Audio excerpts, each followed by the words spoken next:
support this podcast at patreon.com/Kris Karl Photography Podcast.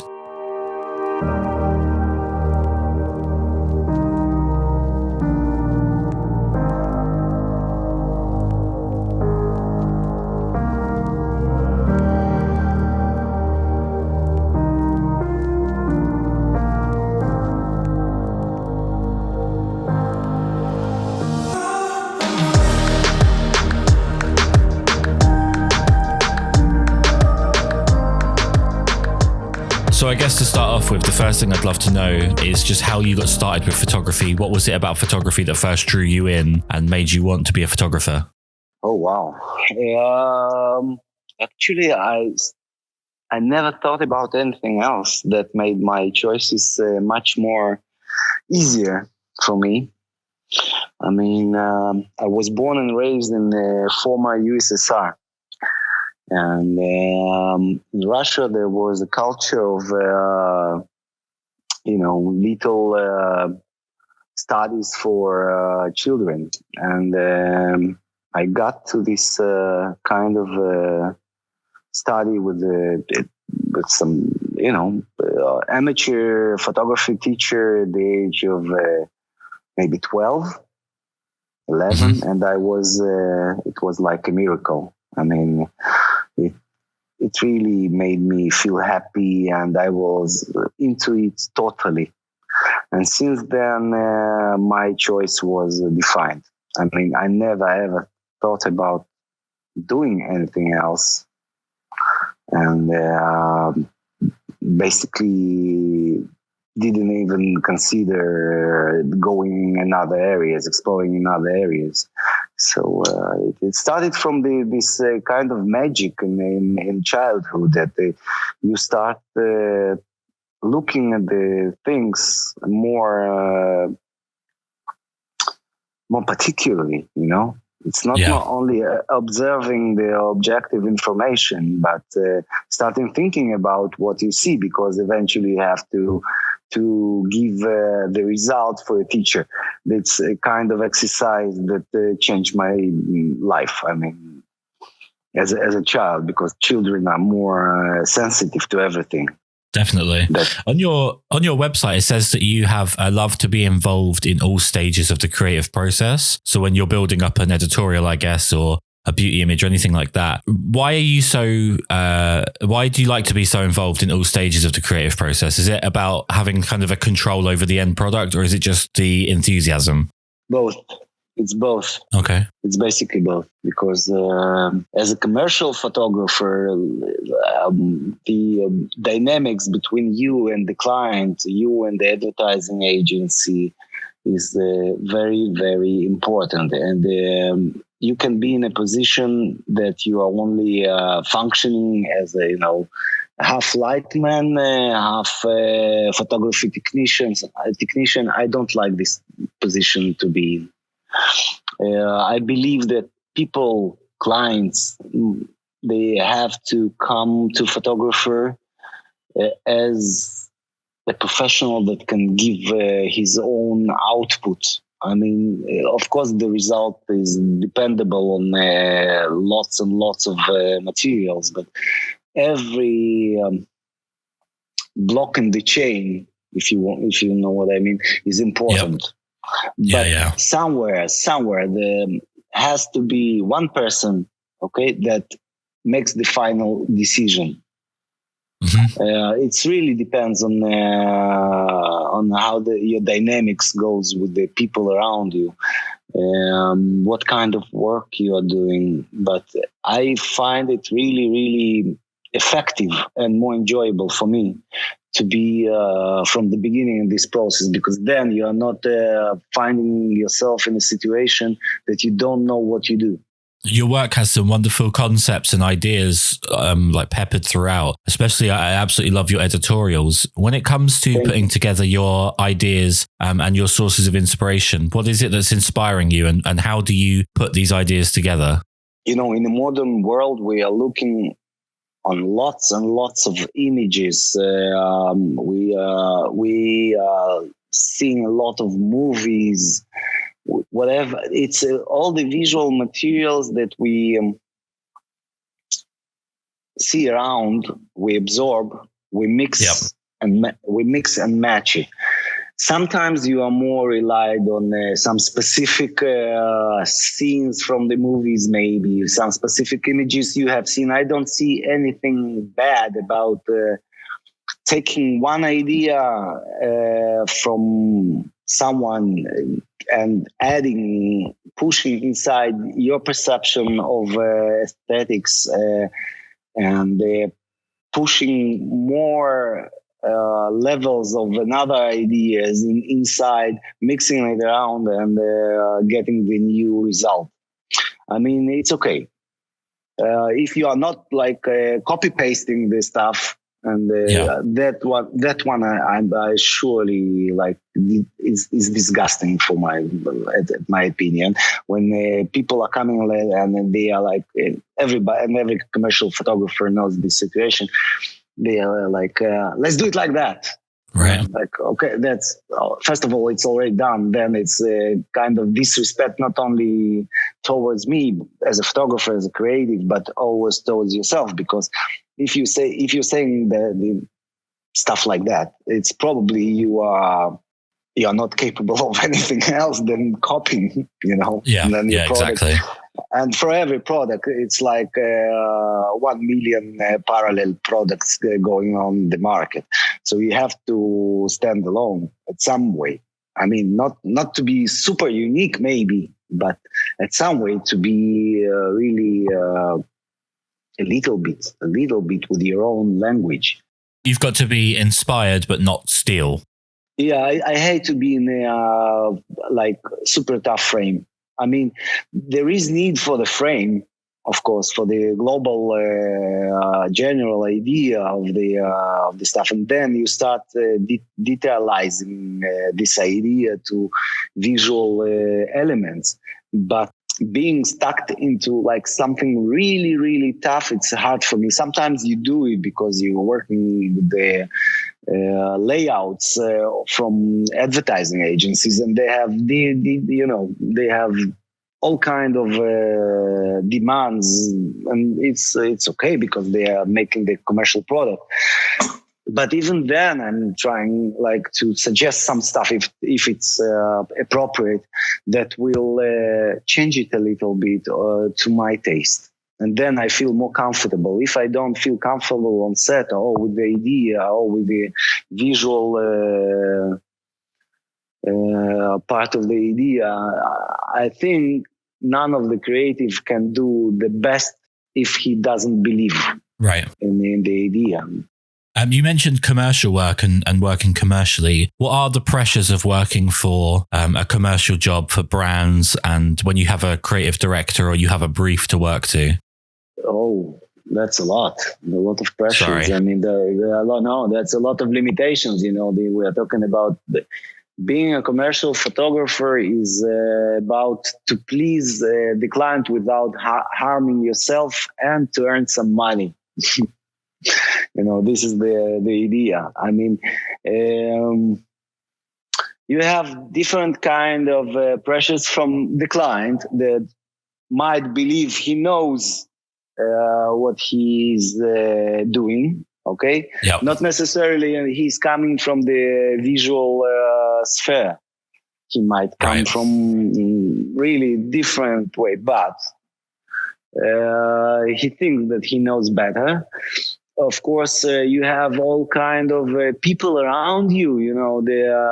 Even the simple shooting demands at least 5 to 6 people. This is 5 to 6 minds and 5 to 6 opinions, and it's everybody is finding his way in this system, his own way. I mean, sometimes some are more yes mans, okay, you want to do it like that? Let's do it like that. You want to do it like that? Let's do it like that. Some are more tough, and there are some really tough guys, I mean, that stand on his own. I mean, you just mentioned about not harming yourself with the work, by which I'm assuming you mean you're doing stuff that still fits within the style and that will reflect well on you when it comes to other clients as well. Exactly, because otherwise Otherwise, you don't have your own style, your own visual language. And then if you are building your career and yourself as a person for the long run, not for this specific job, take and run, what I call take the money and run, then people are coming for you as a brand. You're building your brand. It's like seeing Chanel doing this season like that, and the other season totally opposite of it, and then your identification is mixed. People don't know what to expect from you. And as a commercial photographer, one of the most important things is the people, your clients that are coming to you, they know what to expect. They are relying on you that whatever happens in any conditions, you will be truthful to yourself, to your job, to your taste, and you will get the proper result for them. What is the signature of an Alexander Lipkin image? Oh, you maybe you know this better than me. You are the observer. What is important for me is my personal taste, how I see the aesthetics. I mean, I do like the aesthetics. My aesthetics are more classics. I see it as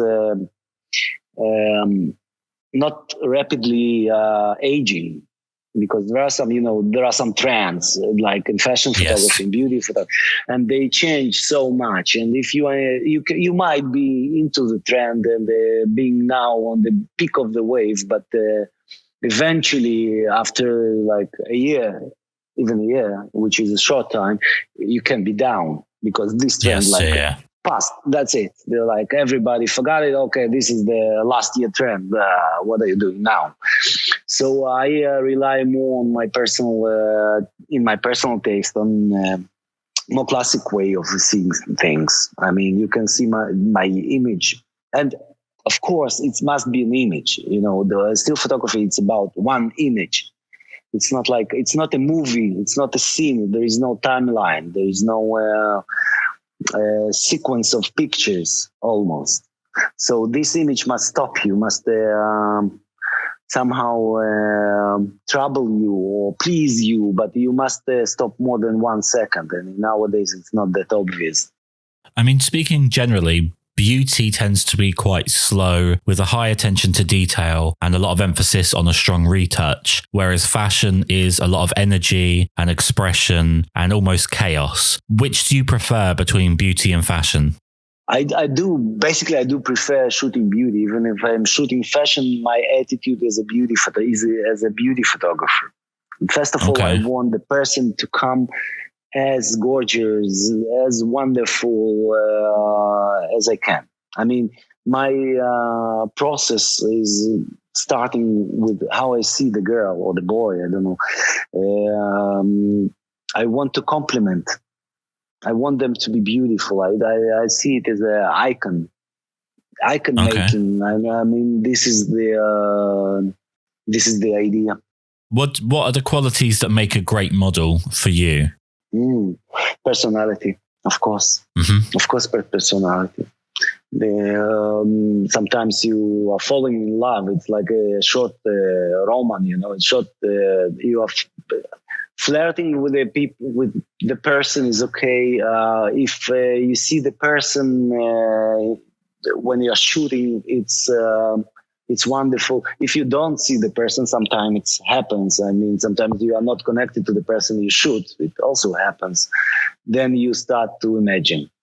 Then you start to invent the person. Right. When it comes to your personal work, obviously because you do so much commercial work, how do you go about creating your own personal work? Is it small teams and just very stripped back, or is it still quite elaborate in the size of the production? Oh, it depends. I had some productions that basically on their scale, they were like commercial shooting. I mean, going on distant locations with the staff and making beautiful, beautiful things in a commercial scale. I mean, whatever you put inside, with the equipment and time and stuff like that. But normally, of course, it's a little bit more modest. I mean, small ideas, small stuff, very intimate team that are basically your core thinkers. I don't know how to define it. They are interested in making things exactly like you are, and then you create a little like a needle points, but just in order to. Usually it comes from the desire to do something that you cannot do in your commercial work. So it's a needle point to satisfy your ego or your desire to create beautiful stuff. So you're using your personal work to offset what you're not getting from doing the commercial work. Yeah, for sure. Okay. And sometimes even it's something that you wanted to do in your commercial work, but because this reason or another, you couldn't do it. Then you take it to a personal level and you make it 100% loyal to the idea you had in your mind. So how do you stay knowledgeable on sort of fashion trends and what's popular within the world of fashion and beauty away from photography to then be able to bring that into photography? First of all, of course, museums and arts of all kind, not only like photography or painting, but you just getting the ideas from other minds, from not only from the visual ones. As every normal person, we see a lot of images and movies every day. So it's like you're accumulating without the knowledge that you are intentionally accumulating the stuff. It's mixed together in your head, and then it pops up when you need it. When it's crystallized, it pops up. Do you have a favorite photographer? I used to have like idols, as everybody who starts to make his way in commercial photography, or not commercial photography. Some photographers that their style and techniques are amazing. For now, I'm more relaxed about it. I mean, I can find beauty even in something that once I didn't really liked. This is like the opposite of my style. Like the trash photography or whatever you can call it. Now I can find some interest in that. So that's why also the range of the photographers is quite wide that I appreciate or I'm interested in. I don't have idols. I mean, I cannot say I wish to be like that or like that.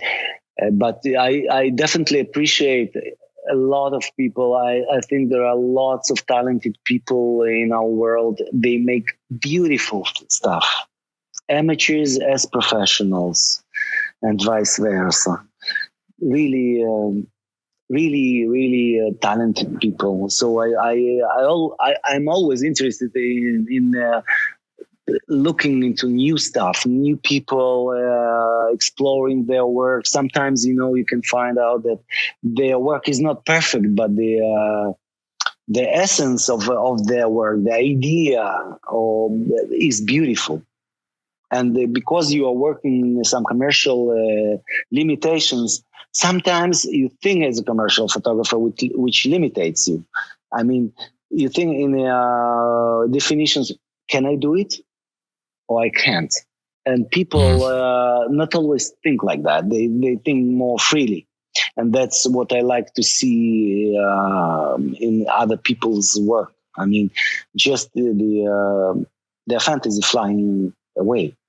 When it comes to retouching, do you enjoy the retouching side of things? Because I'm finding more and more when I talk to photographers, they either enjoy the retouching more than the photography, or they absolutely hate retouching.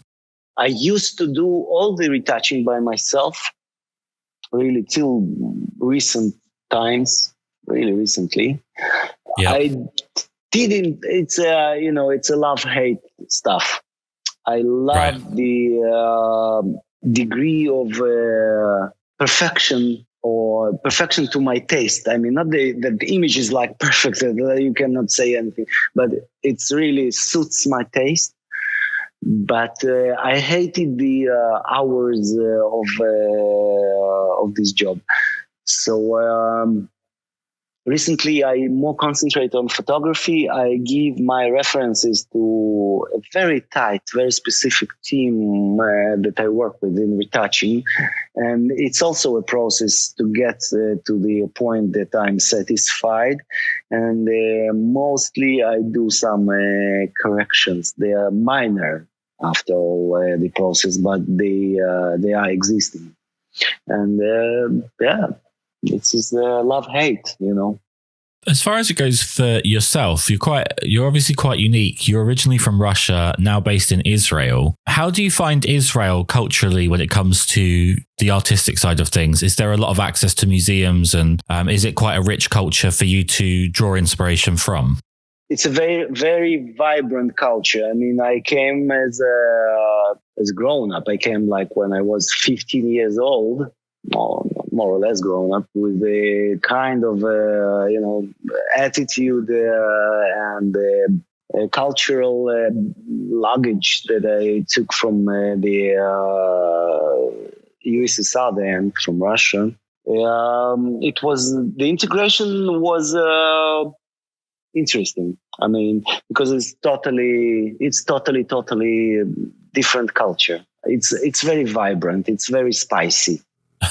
Really, it's like Mediterranean, it's like you can always see Israeli outside. You can also recognize Italians or Greek people, and I find it very interesting because emotion. It's very emotional over here.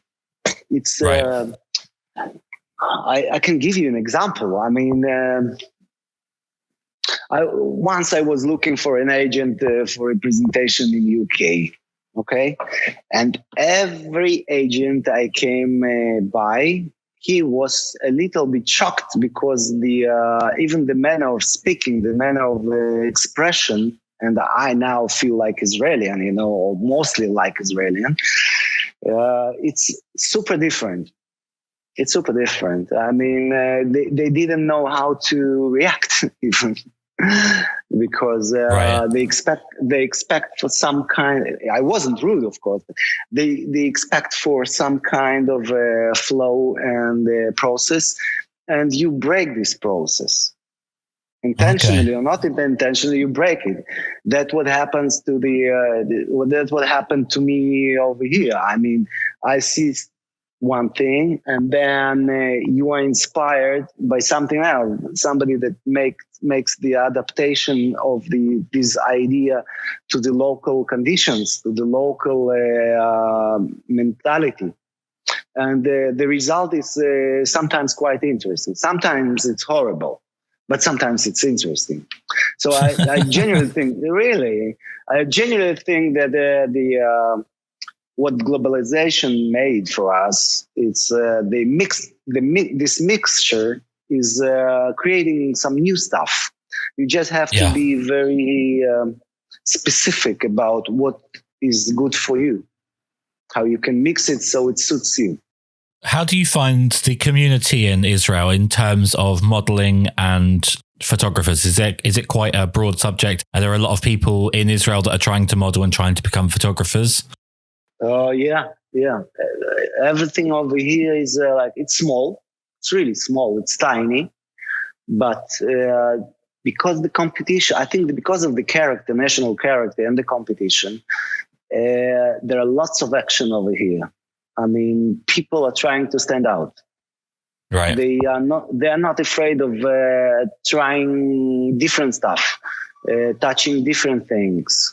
Making different kind of approach.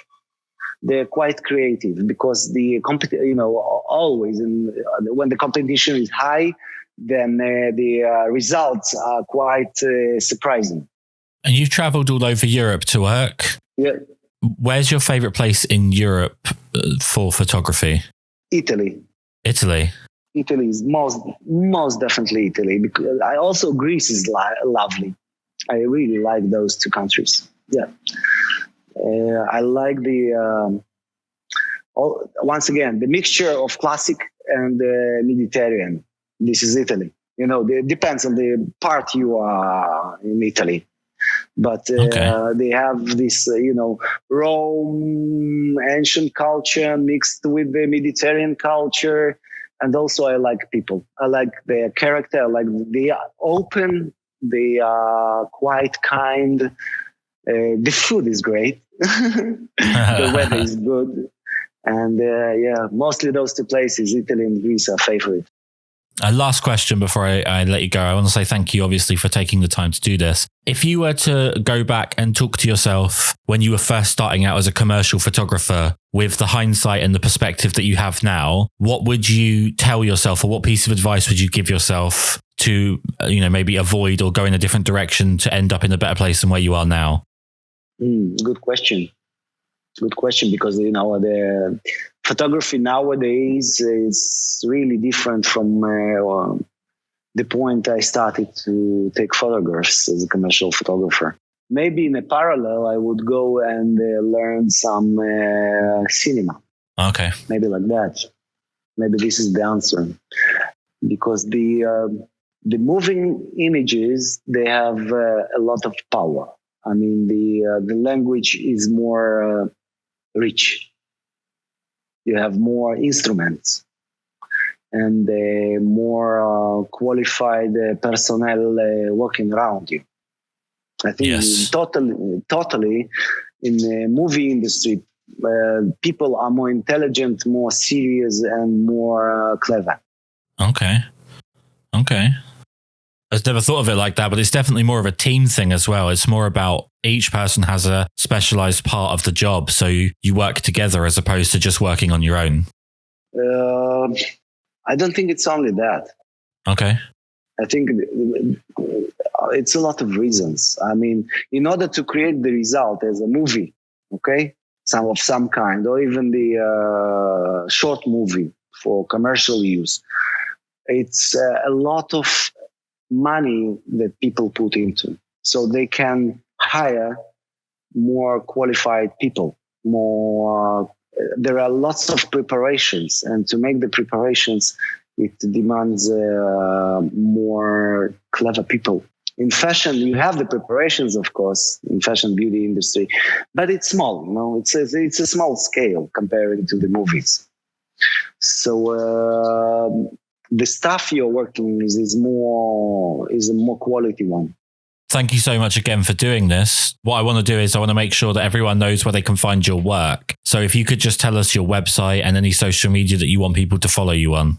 Oh, it's simple. My site is obviously alexanderlipkin.com, and my social media is Instagram. Mostly it's Alexander Lipkin together. That's all.